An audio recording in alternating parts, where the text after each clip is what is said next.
Send na kayo guys.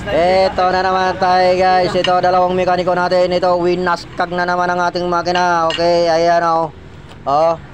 Ang tanong natin dito kung mababalik dito, malapit ang junk shop mga kaibigan. Wala na galot. Ayan ang mga mekaniko natin ha. O, tanungin natin, ayos ba ginagawa mo? Ayos. Okay, eto, itanungin, ayos ba ginagawa mo? Alright. Alright, good.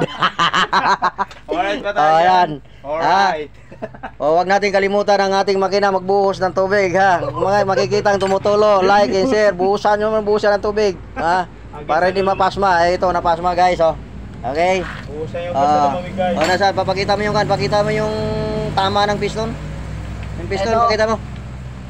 Oo, yan na, nakita nyo.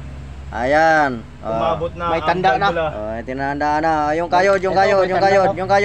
Kinayod ba? Bearing. Oh, yung bearing, kung na din bearing natin, oversize na, 50 na guys, ha, 50. Ito. Hindi na standard, ha, 50 na rin. Okay, ayan, tinamaan na rin. Okay, may tama na rin, pati ang announcer guys. Puta. May tama na lahat guys.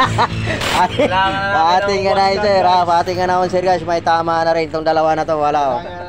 Okay, ayan, ito, nakabitin na. Ayan na. Oh. Paskag na guys. Oh, ayan na, ginagawa natin ha. Okay, dalawa lang mapupuntahan ito guys. Mabuo mekaniko junk shop. Okay. Oh, like and share lang ha. Ayan. Pero pilitin nating mabuhay ang ito ang ginagawa natin. Mahirap buhayin ang patay. Tandaan ninyo yan. Kahit saan tayo magpunta.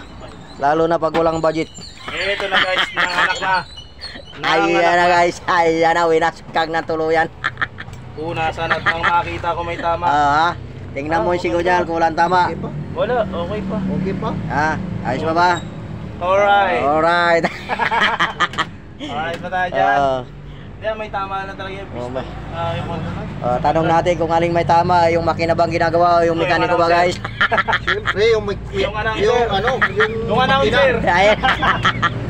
Okay. Like and share lang guys ha. Like and share guys para makapali na mamaya. May kayod.